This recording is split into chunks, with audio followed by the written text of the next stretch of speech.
Assalamu alaykum ve rahmetullahi ve berekatuhu. Qadarlik Facebook'taki dünyanın her qaysı joylardagi qarindoshlarım, hammalarninki mushu vaqti va bundan keyingi vaqti bu dunyolik va u dunyolikka her iki alemdeki xayrlik bo'lsin canım dostlar.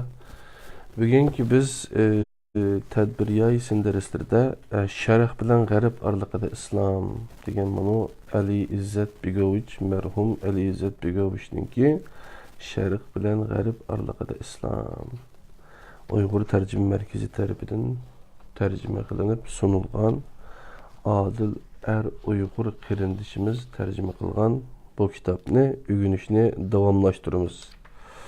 282 betga kelgan ikinci kısım İslam qo'sh qutupluq birlik, yani qo'sh qanotliq, qo'sh qutupluq birlik, yani bir-biriga zid emas, aşı ikki narsani birlashtirgan demoqchi ekan.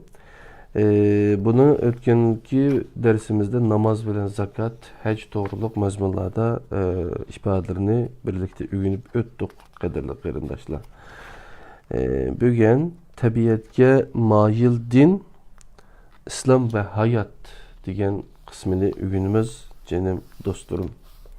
Yani bu kitapta baştan ahir deyilib kelgan din degan bilan islom ikkisi ayrim bir narsa deb kelgan. Hazır bunu ko'ramiz. Tabiatga moyil din. Qur'on ikki yo'linishga tayangan prinsipga yangi shakllar kirgizib, izchil takrorlaydi. Hozir bo'lsa tafakkurga shohidlikning qo'shilishini talab qilyotidi. Biri din, yana biri fan. Bundoq qilib aytganda ilmning boshlang'ichi yoki va'da qilinishi. Qur'on hozir fanni haqiqatlarning o'rniga mukammal bir ilmiy pozitsiyani tashabbus qiladi. Tashqi dunyo bilan munosabat o'rnatishni oldingi planga qo'ydi. Aslida bu ahvol bir dinga nisbatan yangicha ahvol hisoblanadi. Tabiatdagi nihoyat nurg'un haqiqatga ishorat qiladigan Qur'oni Karim insondan ularga munosabatlik javob talab qiladi. O'qish bilan Qur'onga munosabatlik talab endilikda Allohga qarshi bo'lmasdan Allah'ның nomi bilan bo'ladi. Yaratgan Parvardigoringning ismi bilan o'qig'in. Qur'on Kerimdagi 96-suraning 1-oyati. İnsan bu noktada yaratquchi tabiatni emas, Allah'ның bir shoh asari bo'lgan tabiatni kuzatadi va tadqiq qiladi. Shuningdek bu kuzatish va tadqiqot obyekt isteksiz, istekten mahrum emas. Bu fanni ve dini qiziqishning birleşmesidir. Qur'oni Kerimde davamlı ta'kidlangan tabiat tasvirleri bu mayillikni en yaxshi şekilde ko'rsatib beradi. Qur'on miyada surelerininki isimlerini, ayetlerinin nerede kildiğalıqını yazıp qo'yapti, qadrli qarindoshlar. Bunu kitapni setib olib ko'rsanglar bo'ladi. Tamamen tabiatga yuzlangan bu oyatlarda dunyoni tasdiqlash, qabul qilish, tabiat bilan to'qinish ishida emasligi nihoyatda aniq ko'riladi. Islomda modda nurg'unlagan go'zal va u dunyolik g'oya uchun vosita sifatida qabul qilinadi. Masalan, namoz uchun badan, zakat üçün mal. Maddi dünya şeytanın meli. Beden bolsa günahның makanı deb qaralmaydı. Bu İslam dinide bunda qaramaymiz deyapti. Qur'oni Kerim insanның en çoğ ümitleri bağlangan ahiretni mo dunyoviy rangdarlik bilan tasvirlaydi. Bu sebepten Hristiyanlar İslamni bir dinga münasip bo'lmagan shahvaniyatlar bilan ayıplaydi. To'lim afsuski, bu ahvol amaliyotda moddiy dunyoning islomga yot emasligini va dunyoni rad qiladigan xristian ideyasining islomda yo'qligini ko'rsatib berdi. Qur'oni Karim ba'zi oyatlarida tafakkurga qiziqtirilib, izdinish va tadqiqot ruhi tashviq qilinadi. Qur'on 5-surening 4-oyati yoki 21-surening 30-oyatida ko'rsatilgan kitobda yoki bundan xato o'qib qolgan bo'lishi mumkin. Buni ko'rib olsanglar bo'ladi, qadrli qarindoshlar, kitobdan. Yuqorida qayd qilingan oyat bo'lib tafakkur va aqlga ishorat qiladi. Ximiya ilmidagi masalalarni o'tirib qo'ydi. Xulosalaganda musulmonlar xristianlikni davomliq band qilib kelgan asosliq masalalar ustidagi bosh oxiri yo'q bas munozaralarga xotima bergan va insonlarni diqqatini dunyoga burg'an. Bu mistik falsafadan aqliy ilmga o'tish hisoblanadi. Yuqorida qayd qilingan butkul oyatlardagi o'rtaq unsur kuzatish va izdinish talabidir. Kuzatish bo'lsa, insonning tabiat ustidagi hukmronligining asosini tashkil qiladi.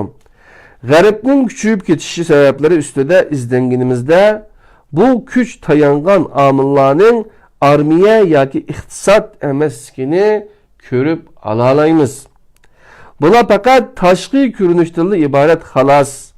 Bu kuchning tagida kuzatish, izdinish va tajriba metodi yotadi. Bu g'arb madaniyatiga Bekondan miros qolgan. Buning izohati va Bekong'ma arablardan miros qolgan. Bu kitobning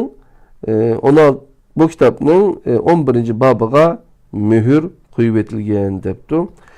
Qadrli qarindoshlar, Jin Favrati mundaq deydi. Tabiat, jamiyat va insonlarni kuzatish g'arb dunyosida butkul bolalar oladigan boshlang'ich ta'lim tarbiyaning dastlabki bosqichidir. Brahman yoki buddist faylasuflar tashqi dunyoga ko'ngil bo'lmaydi. Ular diqqat e'tiborini faqatla tashqi dunyodan ichki dunyoga buraydi.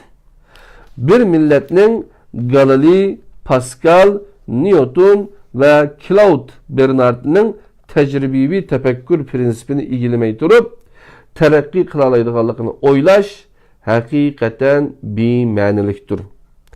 Iqtisodiy va ijtimoiy sohada har bir taraqqiyot va ilgirlash uchun ko'z qarashning o'zgarishi, abstraktlikdan konkretlikka, aqliy narsalardan tajribiy narsalarga, turg'unlikdan harakatchanlikka o'tish shartdir. Buni kim debdi ekan? Jin Favrati Civilization. Bu boshqacha bir nima gapgan? Shu Jin Favrati deb tug'mayaptin. Ashadamning ismini Jin Favrati degan odamning degan gap ekan, nayda to'g'ri gaplarmini. İbtidai ang seviyesida islomni amillashtirish mumkin emas. Namozni to'g'ri ado qilish uchun vaqt va makon nuqtasidan muvofiq sharoit, taraf va yo'nalishni bekitish kerak. Namozda insonlar Makkaga yuzlanadi. Ya'ni makon nuqtasidan yo'linish bekitilgan. Namoz ba'zi astronomiyalik haqiqatlar bilan bekitilgan muayyan bir vaqt ichida ado qilinadi. Ro'za yilning ma'lum bir oyida tutiladi. Zakat uchun statistika, hisob va o'lcham shart. Hajga kelsak, o safarga munosabatli bo'lib, uzun safarning mushaqqatini obdan bilish kerak. Ya'ni musulmon jamoatning butun barliq xususlarini bir tarafga qayirib qo'yib, islomning 4 asosiy shartini o'rinlash uchun madaniyatning hech bo'lmaganda eng aqalli saviyasiga yetish kerak. Shunga musulmonlarning o'xshash vaqtda hem musulmon bo'lishi hamda jahiliyat holati qilishi mumkin emas. Bu yuzlanish hergizmi tasodifiy emas. İslam ilmining tarixini tadqiq qilishi 1-asrda asosan degudek butkul tarmoqlarida taraqqiyotning harakat nuqtasining islom ahkomining imkoniyatning baricha astoydil va bosh oxiri moslashgan shaklda tadbiq qilinish tirishchiliklarining kelib chiqqanligini nihoyat ro'shan ko'rsatib berdi. Bu taraqqiyot eng kuchli shaklda astronomiya sohasida o'z ifodasini topgan. Gonterning Tabiiy ilmlar tarixi nomli asarida islom kultur sohasining nihoyat jonliq astronomiya engini qizib chiqargan xususlarni ushurtimiz. Bu an Yunanlıqlarda faqatli yo'q edi. İslam Fırat keştiçiligida nihoyat tarixi qilgan 3000 yillik bir astrologiyani qizib chiqargan. Buningda osmon jismlariga munosabatlik nihoyat muhim ma'lumotlar mujassamlangan. Ammo yulduzlar bilan insonlarning taqdiri orasida munosabat borligiga ishonish islomga nisbatan yot hisoblanadi. İslamning bir ilohlik va aqliyatchilik xususiyati bu astrologiyani astronomiyaga o'zgartdi. Mashhur Bag'dod risotxonasi atrofida shakllangan Bag'dod astronomiya iqimi haqida qarashini bayon qilgan Siddollet mundaq deydi. Bag'dod astronomiya iqimi başdan oxir ilmiylikqa alohida berdi. Ya'ni ilmiy tushunchani tashviq qiladi. Ma'lumdan noma'lumga yetish va bevosita kuzatish qatorliq usul bilan isbotlanmagan qarashlarni tamamen rad qiladi. Ayub Vefa ayının 3. basqıçını Tycho Brahe'den 600 yıl ilgili hesaplab chiqqan. Hayyamning kalendari kunimiz ishlatayotgan Gregorian kalendari qaraganda texmi to'g'ri. Muallifi ehtimol İbrahim el-Zarqali bo'lgan va planetlarning harakatlariga munosabatlik Toledo jadvallari Yevropada uzun mezgil astronomiyaga asos sifatida ishlatilib kelgan. El-Buruni osmonning emas, yerning o'z o'qi atrofida aylanish nazariyasini o'ttirib qo'ygan. İbn Bajja planetlarning orbitalarning chambarak shaklda bo'lmasdan ellips shaklda bo'lganligiga ishorat qilgan. Astronomiya vaqtning o'tishiga ergishib, boshqa fan sohalarini o'ziga ergashtirdi. Barliq fan astronomiyaning qizi Bergson mushu gapni qilibdi. Yuqorqi taraqqiyotlar dal Qur'oni Karimning bevosita natijasidir.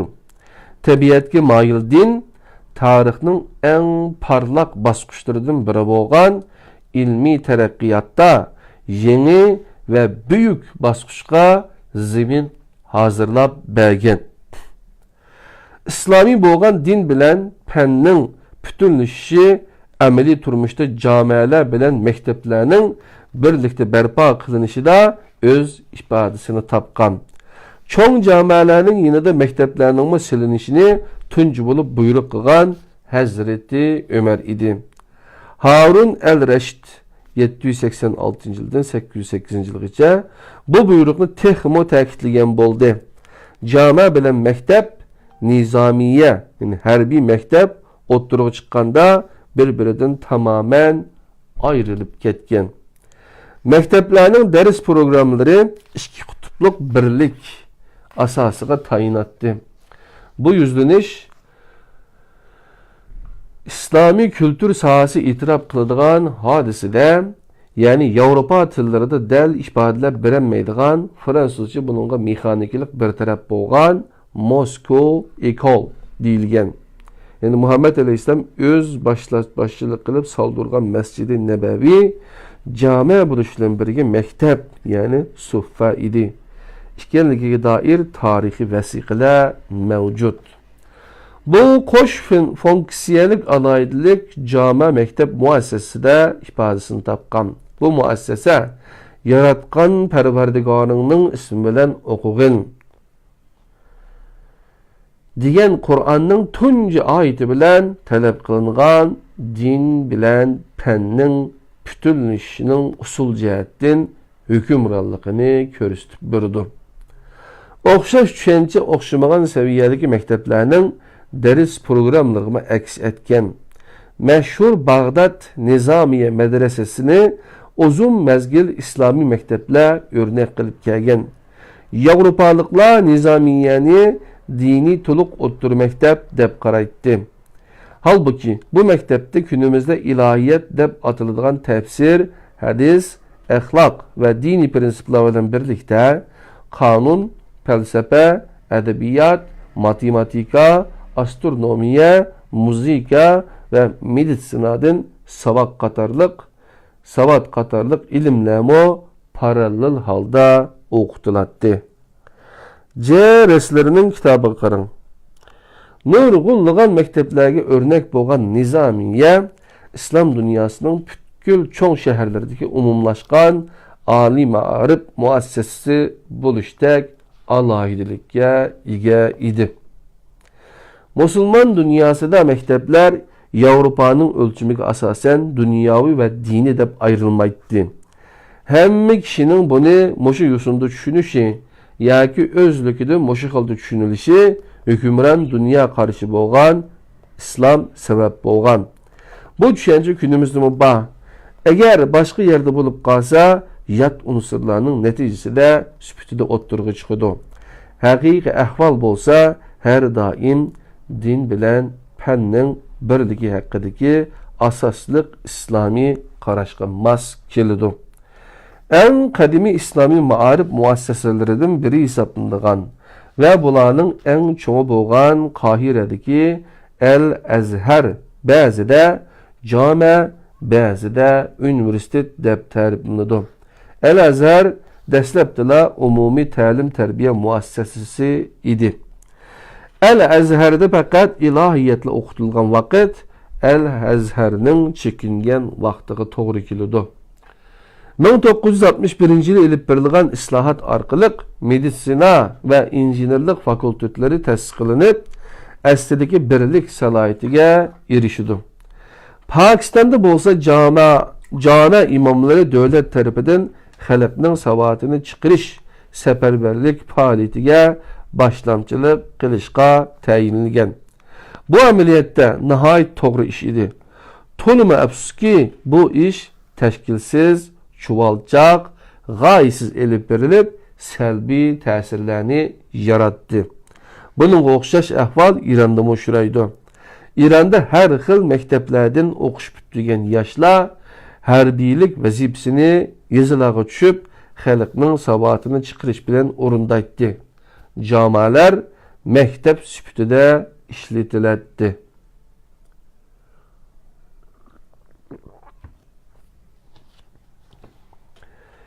İslam'ın taşqi dünyaya yüzülüşünün yeni bir ifadesi, onun insan enideki çinlik xüsusiyetidir. Tabiatni qabul qilish, insan tabiatini qabul qilish deganlik bo'ladi.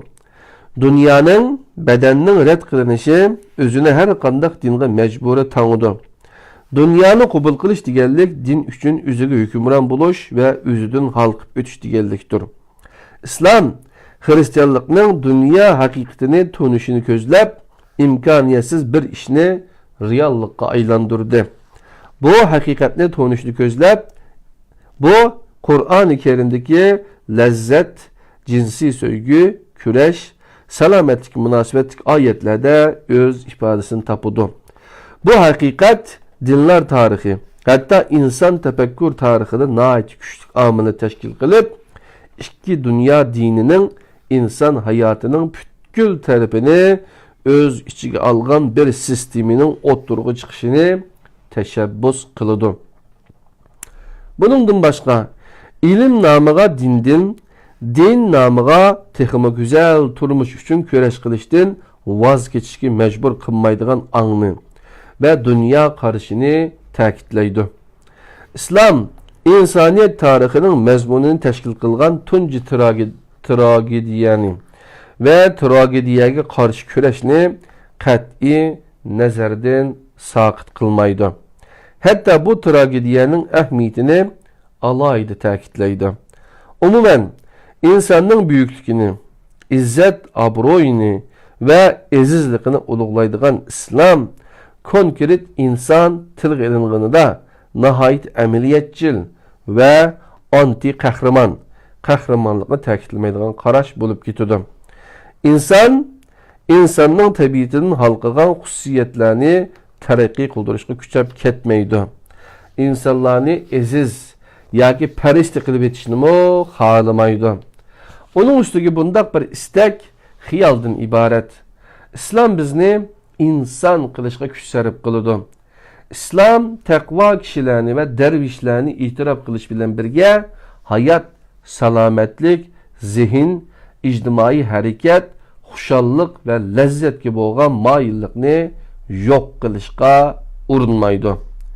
İslam ko'z tutgan taqvolikni va darvishlikni qon bilan ruh, hayvoni bilan axloqiy arzu va istaklar orasida bir tangpungliq yaratquchi unsur sifatida qabul qiladi.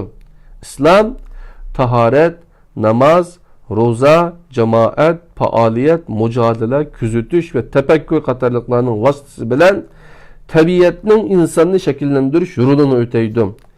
Hech qanday xususda tabiatga qarshi emas. G'oyalar o'xshash bo'lmasa-mu, har joyda izchillik saqlanib kelmoqda. İslam dinining qarashining bundaq bo'lishi hozirgacha davomlashib kelayotgan noroziliklarga sabab bo'ldi. İslam shahvaniyatni tashabbus qilish bilan ayblanadi. Buningga dalil sifatida Qur'oni Karim va Muhammad alayhisolamning hayotidan misollar ko'rsatilmoqda. Lekin biz shuni nihoyat dodillik bilan deyalaymiz-ki, İslam amaliy turmushni tashabbus qilib, poplikni, rohiblikni, İslamda rohiblik yo'qdir debdi izohatda, rad qiladigan, boylikni tashabbus qilib, namratlikni rad qiladigan bo'lib, tabiatga, hatto zaminga, mumkin bo'lsa yulduzlarga, planetlarga hukmron bo'lishni tashabbus qiladi. Shunga İslamni haqiqiy yo'sinda tushunish deganlik tabiat, boylik, siyosat, ilm, qudrat, bilim, sevgi, xushallik qatorli hukmlarni g'arbliklar tushungandan farqli tushunish deganlik bo'ladi. İslam insondan butkul mas'uliyatni ustiga olishni talab qiladi. Yo'qsullik va azob oqibatga bo'lgan tarki dunyolikni qat'iy tashabbus qilmaydi. Nəhayət mühim paragrafkən qədərli qarindaşlar. 288-ci bətdə İslam dininin qarışının bundaq bo'lishi hozirgacha davomlashib kelayotgan noroziliklarga sabab bo'ldi. İslam shahvaniyatni tashabbus qilish bilan ayblanadi. Buningga dalil sifatida Qur'oni Karim va Muhammad alayhisolamning hayotida misollar ko'rsatilmoqda. Lekin biz shuni nihoyat dodillik bilan deyalaymiz-ki, İslam amaliy turmushni tashabbus qilib, poplikni, rohiblikni rad qiladigan, boylikni tashabbus qilib, namratlikni rad qiladigan bo'lib, tabiatga, hatto zaminga, mumkin bo'lsa yulduzlarga, planetlarga hukmron bo'lishni tashabbus qiladi. Shunga İslamni haqiqiy yo'sinda tushunish deganlik tabiat, boylik, siyosat, ilm, qudrat, bilim, sevgi, xushallik qatorli hukmlarni g'arbliklar tushungandan farqli tushunish deganlik bo'ladi. İslam insondan butkul mas'uliyatni ustiga olishni talab qiladi. Yo'qsullik va azob oqibatga to'lgan tarki dunyolikni qat'iy tashabbus qilmaydi. Qadirli qarindoshlar, sharh bilan g'arb oraliqida İslam bu kitobni nima uchun o'qiganligimni mushu qurlarni tingishgandan keyin bilib qolasizlar. İslam insonga zaminning tuzini va nihoyat tuzluq dengizning tuzini, İslam insonga zaminning tuzini va nihoyat tuzluq dengizning tuzini tetishni cheklamaydi. İslam insan uchun to'liq va to'lg'an bir hayot talab qiladi. Bu hayot bo'lsa ikki qutb ustida turadi.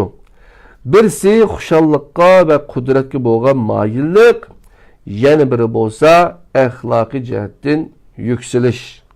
özünü to'xtamasdan yaratishdir.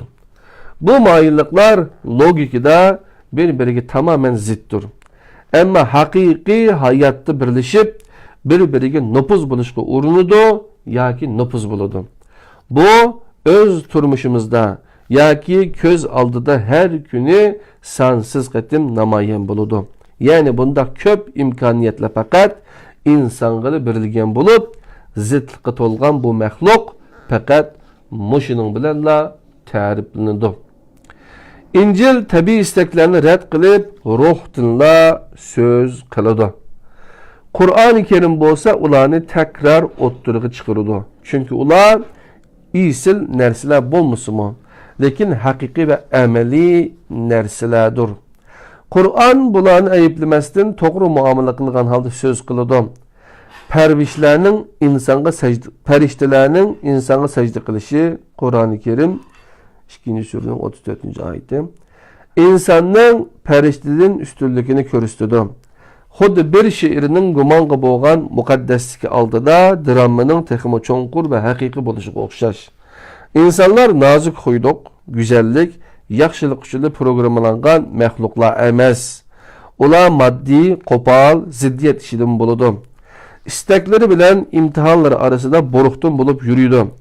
İnsanlardan günah ve hatalıktan hali məxluq bərpa qilishni o'ylab yurganda to'limi afsus ki qonsiz, his tuyg'udan mahrum, yomonlik qilolmaganligiga o'xshash yaxshilikni qilolmaydigan saxta obrazlarga shohid bo'lamiz. Ularni ana zamindan mahrum qilish bilan birga hayotdan ayirib tashlaymiz. Hayot va quvvat yo'q yerda fazilatdan so'z etishmo mumkin emas. Freud cinsiyetni yo'q qilishning emas, pasaytishning mumkin bo'ladiganligini, jimuqtirilgan jinsiy istakning bo'lsa, texmi ko'p dard, alam keltirib chiqaradiganligini isbotlash bilan avara bo'lgan. Xristianlikda iffat va nafsini kontrol qilish tashabbusi noiti ma'nilikdek bilinsimi, muvofiq bo'lgan jinsiy turmushga bo'lgan islomiy ang insonga texmi muvofiq keladi. Bundaq bo'lganda meselenin haqiqiy, amaliy va bu dunyolik tarafi nazarga ilingan bo'ladi. Mazkur meselede islom din sübutida emas, turmushning haqiqati sübutida harakat qiladi. İslamda jinsiy turmushga foydali bo'lgan butkul sabablar aqliy, amaliy bo'lishdek alayidlikka ega.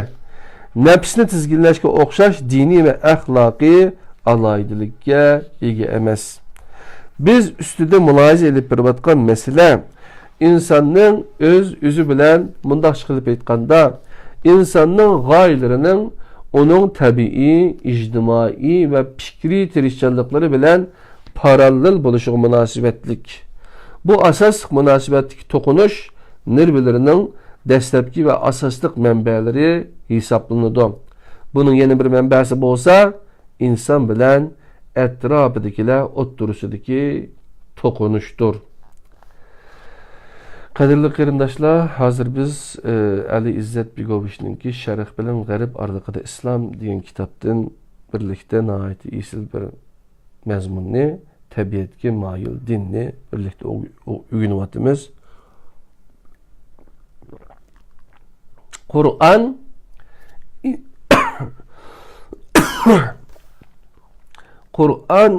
Kur'an insonga nihoyat az, lekin insonlarga hamisha normal bir fuqaro sifatida xitob qiladi.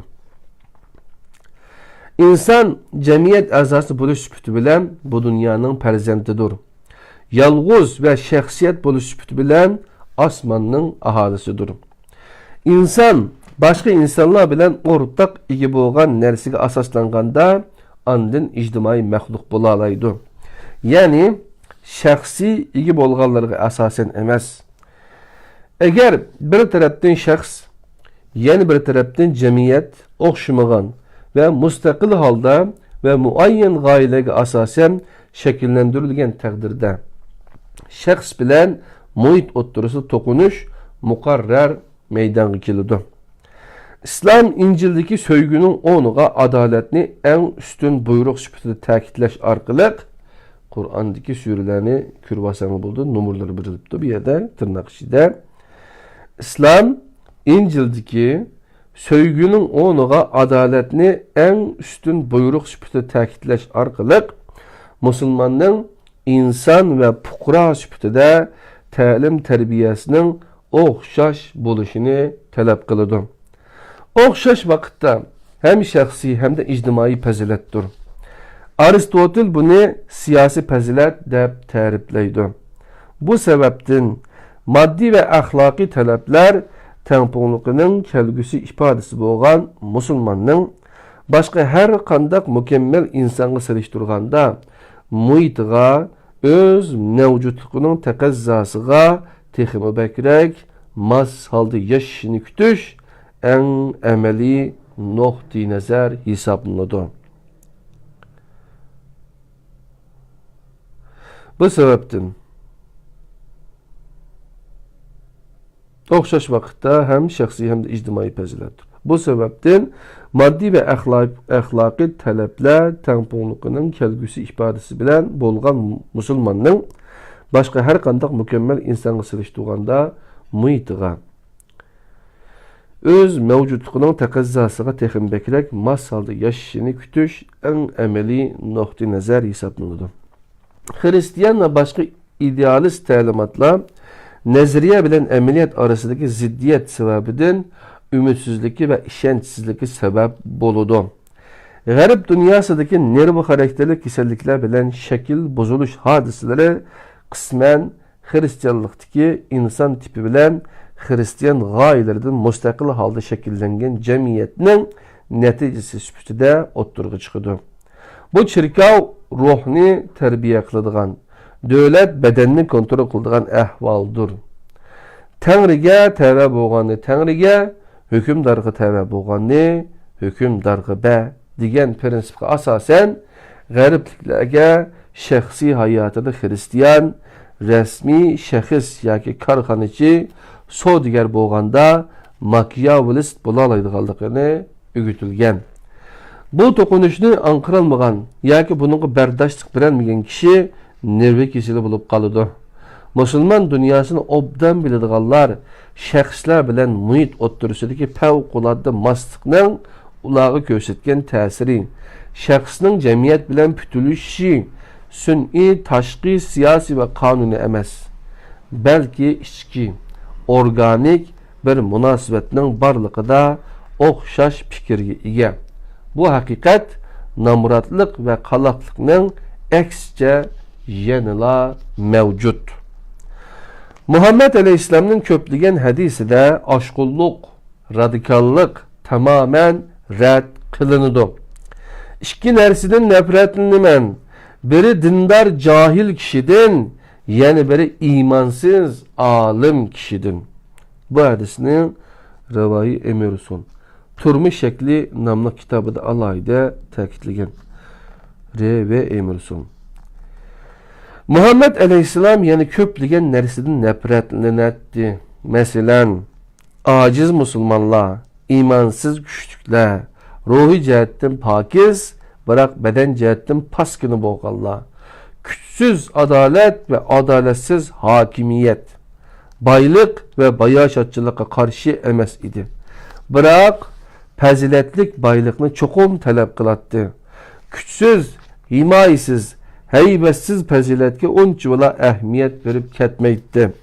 Texmi yaxşı turmuş şaraitler üçün cehalet, kisellik, namratlık ve meyneçilikке karşı güreşini ahlaki kımmet ölçemleri bilen oxşaş orungu kuyattı. Çünkü Müslümanlar namaz kılgan ve rozu tutkanda çokum evliya buluşu şart emes. Ular addi hayatın lezzetlerine mail insanlardır. Namaz ve roza ularni hemişe yukarıga tartib tutsumu, ular yanıla iyiliklergiçe insandır. Namaz ve roza ularni hemişe yukarıga tartib tutsumu, ular yana iyiliklergiçe insandır. Yani ameli turmuşga iştirak kılıp qayta onunla qaytıdı. İnsanlardan uzak ve hali yerde turuşunu xalamaydı. özleriga sal qaramaydi. Allah halal qilgan go'zal va yaxshi narsalardan qat'iy voz kechmaydi. Ularga nisbatan faqat ruhiy jihatda erkin bo'lishla yetarlik emas. Darvaqa Allohga iymon etgan har kim ruhiy jihatdan erkindir. Ular tashqi moddiy jihatdan erkin bo'lishni xohlaydi. Qul bo'lishga qat'iy qarshi turdi. Zemindagi hayotimizning yagona hayot emasligiga chin dilidan ishonidim. Lekin ularga sal qarab, uningdan ayrilib qolishni xohlamaydi. Qur'on zeminning haqiqiy farzandlariga xitob qiladi. Ular ki zeminda huzur va xushallik ichida yashab, zulm qilmasdan Allohning ne'matlarini izlaydi. İslamni hem maddi hem de manevi turmuşunu davamlashtirish yoki Qur'onning deganiga o'xshash bu dunyodan nesivisini unutib qolmasdan abadiy turmush uchun yashash deb ta'riflagan vaqtimizda undaqda dunyodagi butkul insonlar angliq yoki angsiz holda birer bo'lg'isi musulmon deb ayta olamiz. Eğer İslam bu şekilde bo'lsa, undaqda biz hammamiz İslam ishida yashaymiz deganlikdir. C ve Gyotninki so'zidan naqlkan jinim do'stlarim. Her qandaq balaning musulmon sifatida dunyoga keladiganligini, biroq ata-onasi yoki yashagan sharoitlari uni boshqacha qilib yetishtirib chiqadiganligini qayd qilgan Muhammad alayhisalomning so'zining ma'nosi ihtimal mushu bo'lishi mumkin. İnsan tug'ma Hristiyan emas. Çünkü Allah hech kimga ado qilolmaydigan mas'uliyatni bermaydi. Furqon surasi 286 oyat. İnsan Hazreti İsa'ga asasen yaşamaydı. Biroq tamamen onunla qarshi holdimi yaşayolmaydı. Yani onu ma'lum ma'nodan qabul qilib, ma'lum ma'nodan rad qilishga to'g'ri keladi. Hammaga ma'lumki İslam dal bu ishni qiladi. Zeminda insonning taqdiri deb ta'riflangan har narsa bir-biriga zid bu ikki haqiqat o'ttirisida jarayon qiladi. İslam insonga muvofiq bo'lib, uning mohiyati va obraziga asosan tashkil qilingan. Qur'on 30. surening 30. oyati. Mundaq qilib aytganda, bu inson tabiatining ikki tarafligiga asosan tashkil qilingan. Buningdan boshqa har qanday javob faqat bir tarafni oldingi planga qo'yadi. Shunga buludu yoki ularning bir-biri bilan to'qinishiga sabab bo'ladi. Bundoq bo'lganda inson islomga nisbatan eng aniq dalil bo'la oladi. Tabiatga moyil bo'lgan din degan mavzu mushiyati tugudi jinim do'stlarim. Bak esil bir yozma bir asarkan bu necha vaqtning yanqisi o'qigan narsalarimiz dal mushu nuqtalarni aniqlash uchun ekan, qadrli qarindoshlar.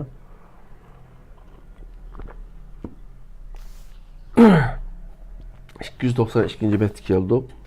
Yana 7 bet mazmun qilib qoldi, qadrli qarindoshlar. Vaqt qarab qoldi.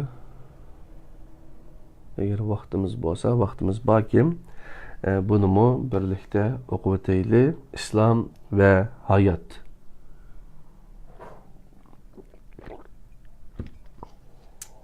İslam ve hayat. O'qiyotganimiz tadbiryoy sin darslari Sharq bilan G'arb oralig'ida Islom Ali Izzat Begovichninki mashhur asari, qadrli qarindoshlar. Bunun Türkçesini tep okusanglar, seliştirib okusang texmi yaxshi. İslam ve hayat, dualizm, ikki manbachilik en yüksek felsefe emas. Lekin hayatning en yüksek şeklidir. Şiir prensip cihettin qalbning bir alaylik hisoblanadi. Biroq en büyük şairlar Homer, Firdevsi, Dante Shakespeare, Goethe aql bilan tuyg'uni, ilim bilan go'zallikni she'rda mujassamlashtirgan. She'r jamiyatga mos insonlarga xitob qiladi. Ammo Homerning she'rlari Yunan millatining shakllanishiga, J.G.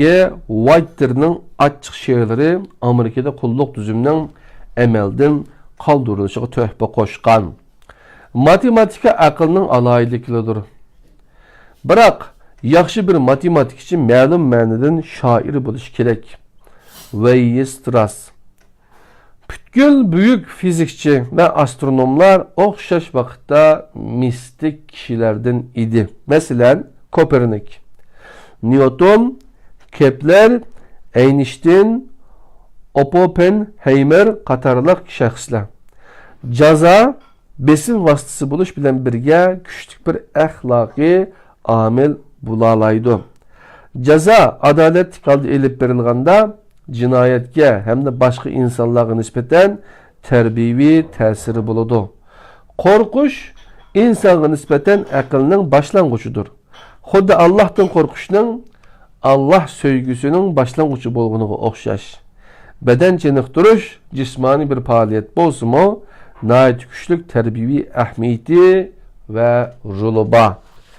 Tarixdagi eng buyuk zotlardan bo'lgan Aflatunning nomining ulug'lanishi mürüsünün kengligiga zich munosabatli edi.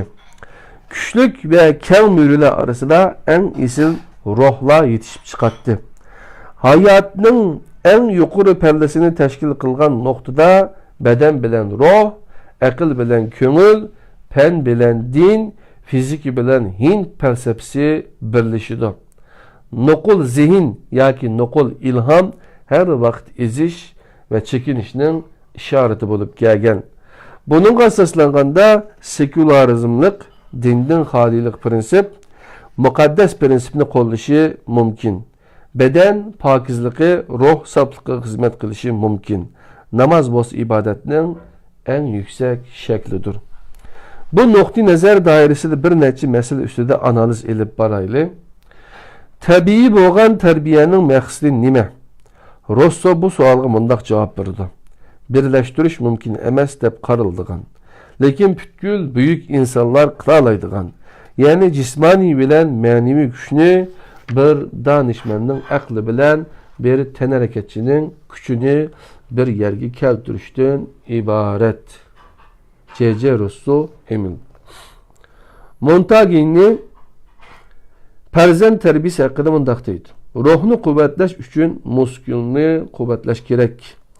Rousseau bo'lsa Locke, Fleury, Rousseau o'ttirisidagi farq bo'lsa-mu, lekin bu nuqtada o'xshash fikrga ega ekanligini bayqaydi. O'zimi Emil nomli asarida buni qarashni qayta ta'kidlaydi. Jismim ruhga itoat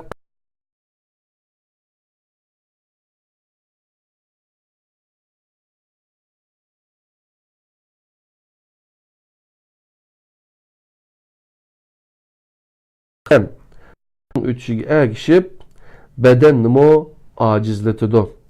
Yana bir tarafda ziyorat va ro'za ko'pincha o'xshash natijaga elib boradi. Badan qanchalik ojiz bo'lgan sari istaklarmi shuncha ish boradi. Aksiya qanchalik kuchli bo'lsa shunchalik itoatkor bo'ladi. Butkul nafsoniy havaslar aciz bende buludu. Aciz bende de buludu. Ular qanchalik az qandırılgan siri ularning ta'sirida shunchalik qoladi. Rousseau'nun Emil degan kitap ekan, qadrli qarindoshlar.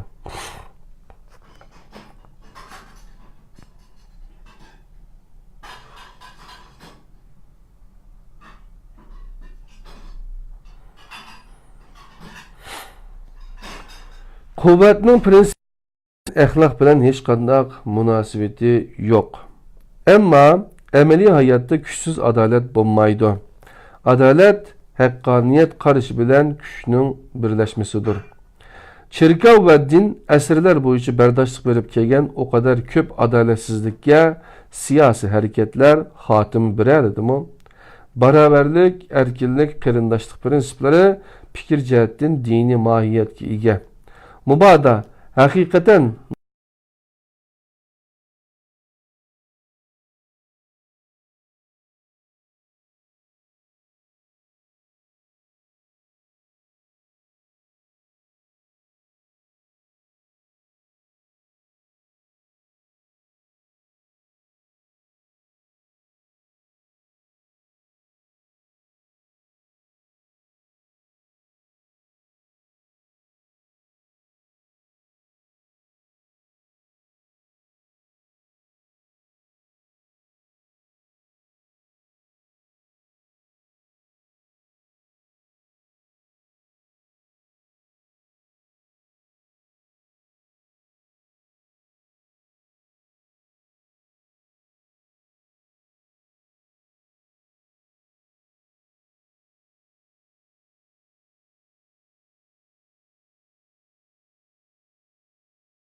endi asli keldi qadrli qarindoshlar. Kuvvetning prinsip jihatdan axloq bilan hech qanday munosabati yo'q. Ammo amaliy hayotda kuchsiz adolat bo'lmaydi. Adolat haqqoniyat qarashi bilan kuchning birlashmasidir. Shirka va din asrlar bo'yicha bardoshlik berib kelgan u qadar ko'p adolatsizlikka siyosiy harakatlar xotima beraladimi? Barobarlik, erkinlik, qarindoshlik prinsiplari fikr jihatdan diniy mohiyatga ega. Mubada haqiqat nuqtasidan bo'lib qolsa, bular inqilobning, ya'ni siyosat va zulmning natijasidir. Din tashabbus qiladigan cho'nqur fikrlardan har qanday biri amaliy hayotga hukmron bo'lishdan ojiz kelib qolganda, zulmga uchraganlar, kamsitilganlarning talablarimi e'tiborga ilinmaydi. Din tashabbus qiladigan cho'nqur fikrlardan har qanday biri amaliy hayotga hukmron bo'lishdan ojiz kelib qolganda, zulmga uchraguvchilar, kamsitilganlarning talablarimi e'tiborga ilinmaydi. Yana bir tarafdan dinlar o'ttirg'i chiqargan, lekin va'da va xiyol petili tashlab qo'ygan fikrlarning hukmronlik uchun vosita bo'lgan zulm va siyosat bu nuqtadan masala sifatida ko'riladi, debdi qadrli qarindoshlar. Endi xizmat to'g'risida to'xtalayli. Ishlashning dastlabda ikki tarafi o'ttirg'i chiqadi. Biri faoliyatning o'zi bo'lib, insoniy bo'lgan va foydaga tayanmagan faoliyat shakli. Yana biri xizmatning natijasi bo'lib, foydali va ehtiyoj bilan izohlangan mahsulot. Birinchisini din, ikkinchisini madaniyat tashabbus qiladi. Din insonning bu dunyodagi taqdirini peshonangdan oqqan ter ichida neningni yeyishing kerak degan prinsip bilan belgilaydi. Fen bilan materializm mexanik ishlash sistemasining vaqtning o'tishiga ergishib insonning o'rnini oladiganligini, emgak kuchining buningga parallel holda qisqarib boradiganligini ilgari surib, nihoyat ishlamaydigan, yetib yeydigan bir tuzumni va'da qiladi. Din ishlashni nuqul ish bo'lsin debla, gunohga qarshi axloqiy vosita sifatida tashabbus qiladi. Emgeksiz kishining mingisi shayton yoqtiradigan makondir deydigan gapmi bor.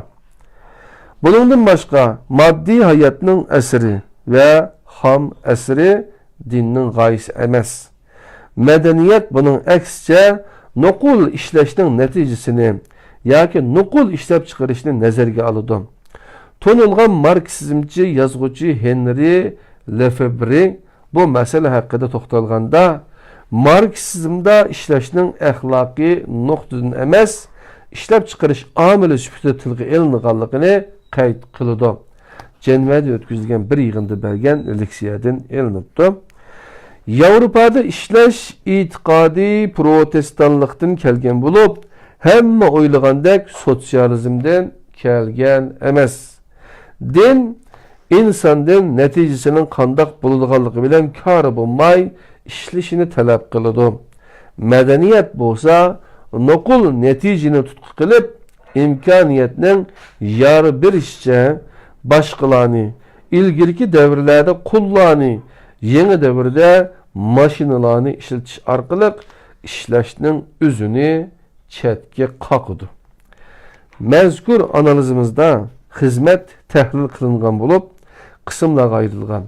İş bir bütün foydali bir faoliyat birlik sifatida nazarga ilinganda ishlashning iqtisodiy roli bo'lganiga o'xshash axloqiy rolining mo barligi ko'riladi. Namratlikqa qarshi bir kurash amili bo'lganiga o'xshash binormal tushuncha va havaslarga qarshi mo kurash amili hesaplanadi. Bu noktadan qaraganimizda ishlash tipik bir islomiy mohiyatga ega hodisidir. Foydalilik ve ahlaki hususlarning birligi ve parallelligi insonning hem tabiiy hem de ijtimoiy turmushiga tabi hodisada ro'shan ko'zga chiliqidi.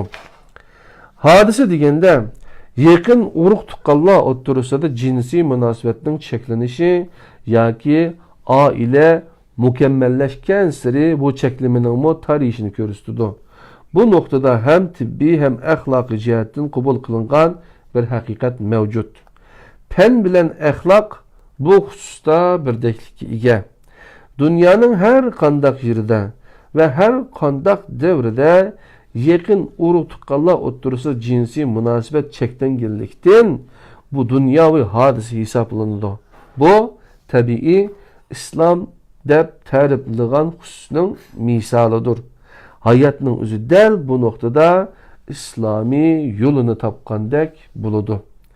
Bir yerde bir şerhi varken İptidai milletlerinin bu çeklimigi ra'y qilish uchun addi lekin unumli tabir elishi nihayet hayran qalarliq. Mesela Afrika'daki Pakarlar kabilesi ve Avustralya'daki yerlik kabilelerde her ailede bir neçe aileden teşkil tapkan muayyen bir totem grupsiga tabi bir-biriga yaqin bir necha totem gruppasi simovli bir o'simlik yoki bir hayvon bo'lgan muayyan bir nikoh sinfini tashkil qiladi. Bir yigit uylanmoqchi bo'lganda boshqa bir nikoh sinfidan bir qiz bilan o'ylanaydi deb izohat beribdi qadrli qarindoshlar. Bu to'g'riliq yaratilish ve evrim deb bir kitap var. Şu kitapni o'qib baqsanglar bo'ladi. Yakın urug' tuqqanlar arasida jinsiy munosabatning cheklanishi nuqul axloqiy masalami yoki biologik sabablarmi bor? Sabablar bormi? Agar bu sabablar ishida birasi nazardan saqit qilingan taqdirda masalaga qanoatlanarli javob bergili bo'lmaydi. Biologik sabablar her kandak gumanның üstüde durdu. Tonulgan Rus biyolog Timir Yazev mındaq deydi. Yakın urug' tuqqanlar o'ylanib apırdı bo'lgan balalarning salomatligi yaxshi bo'lmaydi. Buni isbotlaydigan nurg'un dalillar bor. Günümüzde mundaq dalillarga ehtiyojimiz qolmadi. Chunki tajriba bunun qonuniyat ekanligini ve bunun yalnız insanlar ve hayvanlar dünyasida emas, o'simlik dünyasida mı to'g'ri ekanligini ko'rsatib berdi. Hatta bu butkul organik dünyada umumiy bir qonuniyatdir. O'simliklar dünyasida bu nihoyat ro'shan ko'riladi. Temir Yazev o'simliklarning hayoti degan kitobidan elinibdi. Bu cheklimining vaqtning nihoyat uzun bo'lish masalaga axloqiy nuqtadan qarashimiga turtki bo'ladi. Konu zamanlardan bu çeklimige ahlaki noktada muamele kılıngan. Xuddi günümüzde mu ahlaki yoki nokul ahlaki çeklimi süpütüde kabul kılınganıga o'xshash. Eğer bu çeklimige xiloflik kılınsa cemiyette g'ulg'uli paydo bo'ladi. Xalq arasida ayıplik ish qatorida muamele kılınadi. Qandoq bo'lishidan nuqtai nazar bu noktada ahlak bilan fen arasida mükemmel bir birlik mevcuttur. Yani İslami nokta nazar deb ta'riflangan hususning o'zini tashkil qilgan prinsip mevcuttur. Tarixiy taraqqiyot jarayonida meditsinaga munosabatlik ba'zi bo'sish, xarakterlik yangiliklar va natijalarga nazar solganimizda, bular meditsinaning qo'sh mohiyatli ekanligiga ishorat qiladiganligini ko'rib olaymiz. Meditsina kunimizdagi o'xshash o'tmishdimi nuqul bilim bo'lib kelgan emas. Ya'ni hem hikmet hem axloqiy ilm, hem ruh yüzlengen bilim idi. Meditsina günümüzdeki okşaş, ötmüştümü nokul bilim bulup kelgen emes. Magepnin astığı sizimiz. Yani hem hikmet, hem ahlaki ilim, hem ruh yüzlengen bilim idi. Meditsina bundak bolmagan devirlerde nokul bedenla davalıgan. Keyinki mezgillerde bazı kesellikler ortaya çıkan bulup, mesele çıkan organlarının kurulması da etraflık tədqiqatlarının əksçe hiç qandaq bir organiklik özgürüş bayqalmağan. Bimar kesellikinin bedende emas, bir vasıta ruhi keyfiyatı işkellikini eğitip qaqşaydıqanlıqını körülüdü. Beden bilen ruhi keyfiyatının öz ara təsirini tədqiq qılıdığan ruhi kesellik ilmi, aşqazan yarısı, nefes sıkılış, simizlik, diyabet, bazı reumatizm kesellikleri ve aks təsir türleri qatarlı kesellikler ruhi keyfiyatının bozulğanlıqıdan kelip çıkıdığanlıqını ilgili sürüdü. Bazı tədqiqat neticeleri asaslanğanda bu ve bunun oxşaş kesellikler asası da bazı ruhi tokunuş yoki davalğuşlar yatıdiken. Organik özgürlükler bolsa ikinci planda iken. Hatta bu xuldaki özgürlükler meydana kelmeydigan ehvallarmı körülüdiken. İnsanlarni fizikilik ve ximilik davalaş yoki operasiya, yani nokul mexanikilik davalaş ve operasiya bilen la davalap saqaytqılı bolmaydı. Meditsina dünyasida sanatleşken tablet ve imzasız davalaşının yetersiz ikenligiga dair qaraşlar barğanca umumlaşmakta. İmzasız yani resipsizler dağıtcan. Çünkü kesellikler emas, yalğız keseller ba. Kesellikler emas, yalğız keseller ba. Meditsina ilmi yetken pelle hadisiler bulmasdan insanlardır. Başqış qilib etqanda insanilikdir. Oxşaş sebep her vakit oxşaş neticini vermeydi. Yani oxşaş kesellik, hatta davalaş iki kişide oxşaş bulmaydı. Şunlaşqın mukaddes amanetler, dua, kurbanlık, ruzu qatarlıqlarının vasıtası bilen insanların davalanğanlıqıga dair konu hikayelerinin toğru taraflarımı var. Bu ahval günümüzde davamlaşıp geldi. Parij'de bazı doktorxanalarda müzik arkalık davalaş elip verildikken. Merkezi Parij'de boğan müzik bilen davalaş komitesinin fəxri reisi meşhur skripçi idi. Çünkü kesellik nokul fizikilik hal, xemiyevi yoki fizyologiyalik halatlar emas. Kesellik teraqqiyatı jarayonida xemiya ve astronomiyaga aylanib ketadi. Yani meditsina astrologiyadan farqli qalda. Kesellikning en yeni alametleri o'ttirg'i chiqqanda doim bu iki kutup arasında arısaldı bo'lib qoladi. Xemiya bilen astronomiya maddini tadqiq qiladigan bo'lsa, meditsinanın temisi hayat. Bundaq chiqilib etqanda insan hayatıdır. İnsanga tabi her nersinin bolğunuga o'xshash. Meditsina bu sebepten pen bilen dinning pütürlükünün alametlerini özüde mücessem kılıdı. Meseleni bu noktadan analiz kılgınımızda her sanatning yana o'xshash vaqtimi hüner ikirlikini farq etimiz. Hüner bilen sanat o'ttirisindagi farqni hech kim inkar qilolmaganiga o'xshash o'ttirisidagi o'rtaq nuqtalarni hech kim inkar qilolmaydi. Köplegen sanatkarlar özlerini hünerinin en nüfuzlu ustalarından biri hesaplagan idi. Paris ressamçılık ve heykeltıraşlık birleşmesinin bir nizomnomasidan 1391-yil tuzilgan. Hozirgi Birleşme Nizomnomasi bilan o'z vaqtidagi nizomnoma orasida hech qanday farq yo'qligi chiqib turdi. Nizomnomada hunar o'rganish, shogirdlarni tarbiyalash, ish o'rni etish qatorliq mazmunlar o'rin oladi. Har vaqt bir-biriga zid ikki ifoda alayda ko'zguchilikdir. Biri san'at bilan hunarning bir-biridan ayrilishi, ikkinchisi bu ayrılışning hech qachon to'liq ma'noda ishga oshmasligi, san'at bilan hunar ba'zi o'rtaq nuqtalarni saqlab qoladi. İnsan qilgan ish hech qachon tamoman mexaniklik bir harakat bo'lmaydi. Aksi bo'lgandimi, inson qilgan ish tamoman yangilik va ijodiyatlik bir harakat bo'lmaydi. Her qanday hunarda chuqum yangilik bo'ladi. Her qanday san'atda texnika bo'ladi. Yoki yangiliksiz hunar ve texniksiz san'at bo'lmaydi. Bir-biriga zid ikki qutb yana boshqa sohalarda ko'rilishi mumkin. Bir tarafda rassamlar, yana bir tarafda rasm savdogarlari, rasmning bir tovar bahası bo'lgan iqtisodiy qimmat ekanligiga doir dalillar. O'xshash shaklda yozuvchi bilan nashriyotchi, binokor ustasi bilan mablag' sog'uvchi, film rejissyori bilan film ishlaguvchilar misol bo'la oladi. Bu misolni yana ko'paytkili bo'ladi.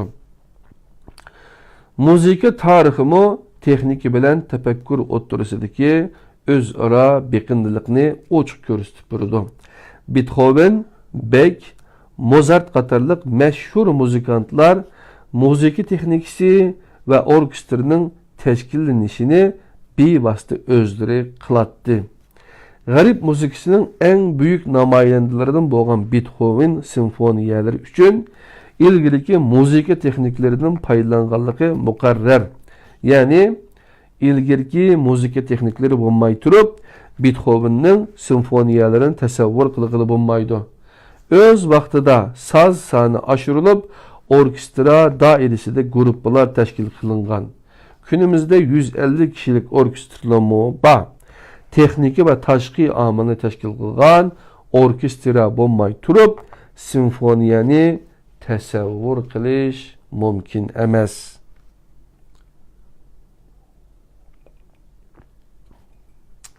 Buningdan shuni ko'rib olishga bo'ladiki, haqiqiy hayot her qanday yerda bir-biridan mustaqil ikki omilning ichki ta'sirining natijasidir.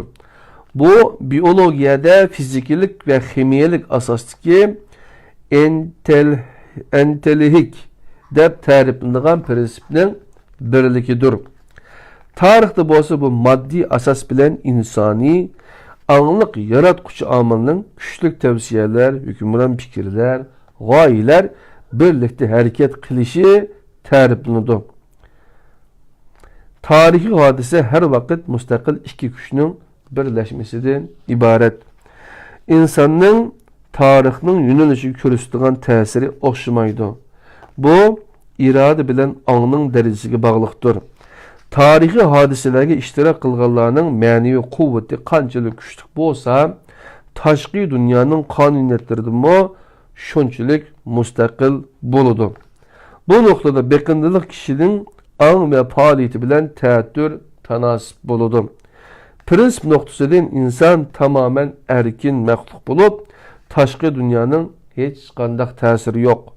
İnsanlar irade gücü bilen kesellik ve xavflarga taqobil tura olaydi. Bu bada birisi bir qancha yo'lbos ichiga kirib qolsa, butunlay tugashgan hisoblanadi. Nihoyatda mantiqli bo'lgan bu qonuniyat yo'lbos tarbiyali gücüsünün gibi chiqqanda bu ish qandaq tushundirildi? Tarix kichik ama iradelik, qat'iy niyatlik, cesur ve akıllık insan topluluğunun vaqa ve hadiselerinin yönelişini qandaq özgertadiganlıklarını tasvirlaydigan bayandır.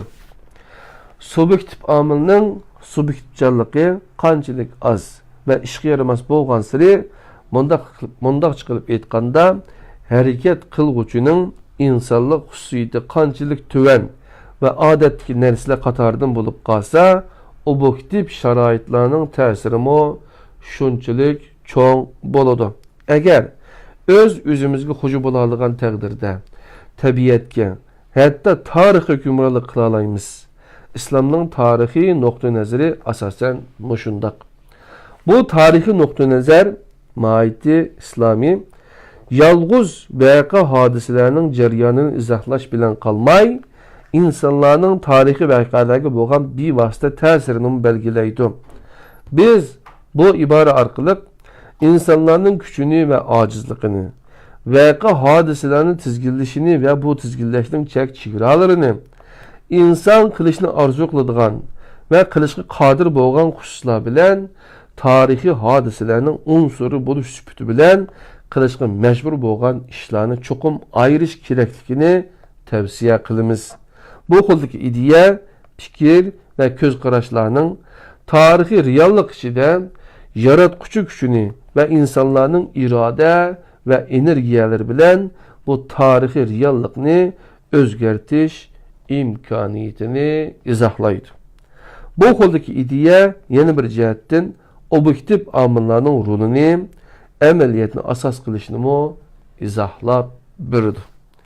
Yana tarixiy qarorchilikni, determinizm qandaq rad qilgan bo'lsa, reallik bilan hech qandaq munosabati yo'q, asossiz idealizmni o'xshashla rad qiladi. Reallik bilan fikrlarning, reallik bilan insonning bu xildagi analizda muqim o'rni bo'lgan bo'ladi. Qadrli qarindoshlar, anda bo'lsa bugungi sharh bilan g'arb orliqida Islom Ali Izzat Begovichning yozgan bu mukammal, bu yaxshi bir asri, mukammal demaymiz-da, yaxshi bir asrini sizlar bilan birga o'qib, o'rganib chiqdik. İnşallah 23. dersimizde 9. bab Kanunning İslami mahiyeti degan mazmunni birlikte ko'rib chiqamiz. Allohning o'ziga omonat. Allah egimiz Ali Izzat Begovich merhum ustozdan Allah razı olsun. Allah rahmet qilsin. Assalomu alaykum va rahmatullohi va barakatuh.